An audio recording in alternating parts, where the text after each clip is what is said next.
thanks for joining us. I'm Chris Wallis here at GU ASCO 2024, and I'm really happy to be joined by Dr. Sia Daneshmand from USC. Thanks so much for joining us. Thank you, thank you. So we're talking today about arguably the fastest moving disease space that a urologic oncologist treats. Right. It was maybe a bit of a desert for a while, but it's now rapidly moving in NMIBC, non-muscle invasive bladder cancer. So we have 2 trials in progress that you've got here at this conference, and I think we're really seeing in these 2 trials that treatment change is coming across the whole spectrum of NMIBC. And so maybe to sort of set context, we'll maybe talk a little bit about what we saw this December at the SUO meeting, new drugs, new approaches, and then what that means for the trials that you've got designed. So, yeah, sure. So let's talk about nadofaragene firadenovec, because I think that's exciting. It just recently was approved and now available to us, right, as the first FDA-approved gene therapy for BCG refractory non-muscle invasive bladder cancer.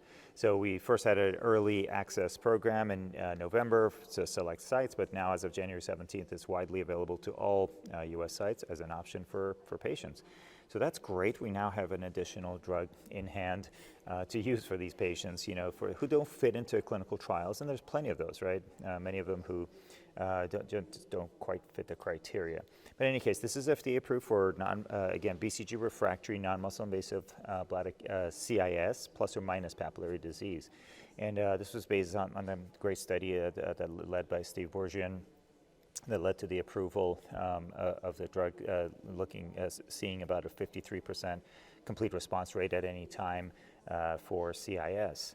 So now that it's been approved, we want to see how it performs in the real world, right? So the idea behind ABLE-41, it's basically a real-world registry. It's a real-world multi-center study that's going to accrue patients onto this ongoing prospective registry to see what the outcomes are, complete response rates at any time and in 1 year, and also the secondary endpoints of any partial response, cystectomy-free survival, your standard sort of progression-free survival type of thing.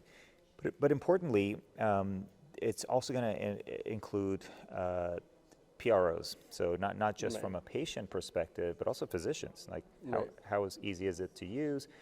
So both patient and provider surveys done prior to starting the trial at 1 month, and then at every assessment. And for the physicians, it'll be done at 1 year and 2 years, and at 1 month after starting. So I think we're going to gain a lot of valuable information. There are hardly any exclusion criteria if you're using the drug outside of a trial and the patient has never had adstiladrin or nadofaragene firadenovec prior, then they'll be eligible to get on this registry. So I'm really looking forward to seeing the real world data. We're looking at 50 sites and about 200 patients. Okay, and how long do you think that's going to take to read out? Yeah, I hope not too long, but 2 to 3 years. Okay. Yeah, but hopefully sooner. And I think it's really interesting, and to look at that idea when we've got a small trial that's led to registration. Right. As a community, we don't have a lot of experience with these drugs. Exactly. So getting that really, kind of comprehensive assessment of how it goes as we roll these out. And there's always those concerns when you're using a new paradigm. As you said, it's the first gene therapy. We don't, we don't really have an experience as a community about how to manage, maybe side effects we're not expecting, or a little bit different, or the overall burden of treatment. Right. It's different when you're running the trial and there's just so many moving pieces and people you have to appease, and it's very different. Then finally you get it in your hands, and now you can use it.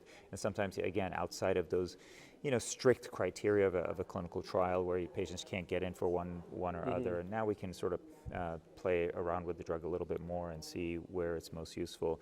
And also retreatment, that's something that hasn't been looked at previously.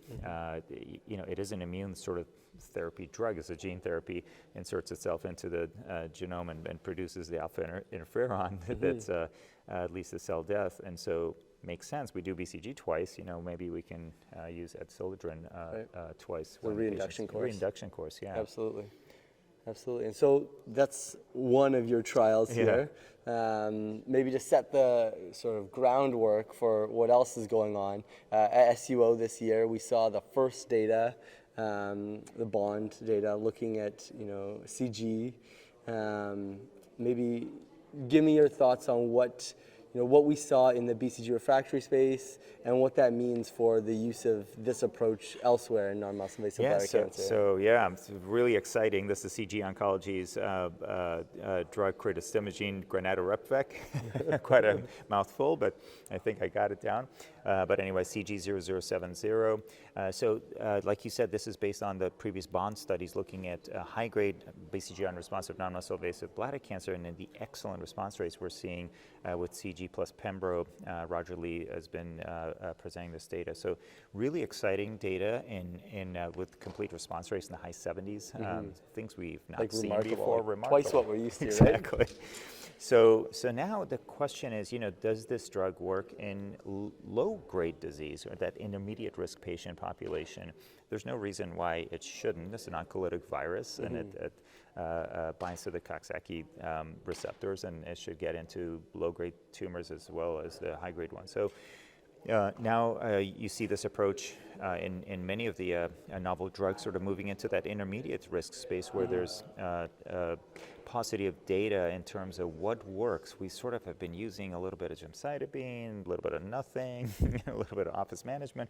We're not really sure. And there are lots of patients out there who have these multiple recurrences and basically have to keep going to the OR for a resection. So if we have a drug in this space, it would be great.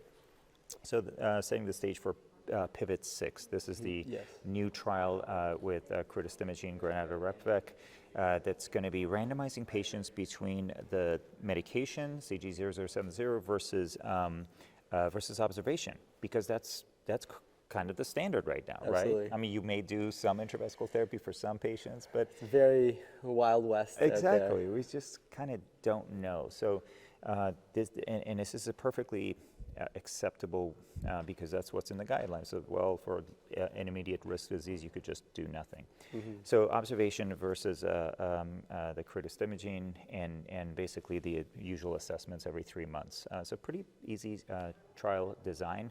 And if the patients on observation do end up recurring, they can then receive drug as well. So that's one of the advantages of being on the observation arm. They get investigational drug if they do. A bit of crossover. Crossover, yeah. Absolutely. Yeah. And we've seen there's two notions here, right? There's an ablative approach and there's an adjunctive or adjuvant approach. Right. And here we're really thinking more of an adjuvant approach, right? Correct. So these are completely resected patients Yeah.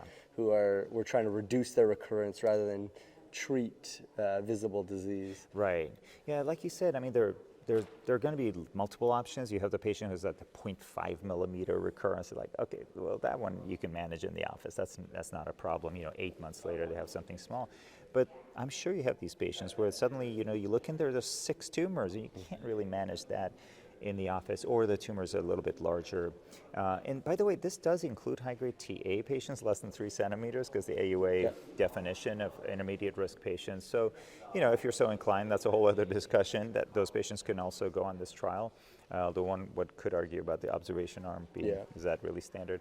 But certainly those multifocal low-grade TAs, the TA tumors that are larger than 3 centimeters, the exceedingly rare low-grade T1, those are, or if you have multiple recurrences, throughout the year. Right. And that patient population exists, and I think we do need drugs in this space. So Absolutely. I'm excited about And this. we're looking for recurrence-free survival here? Yeah. Right.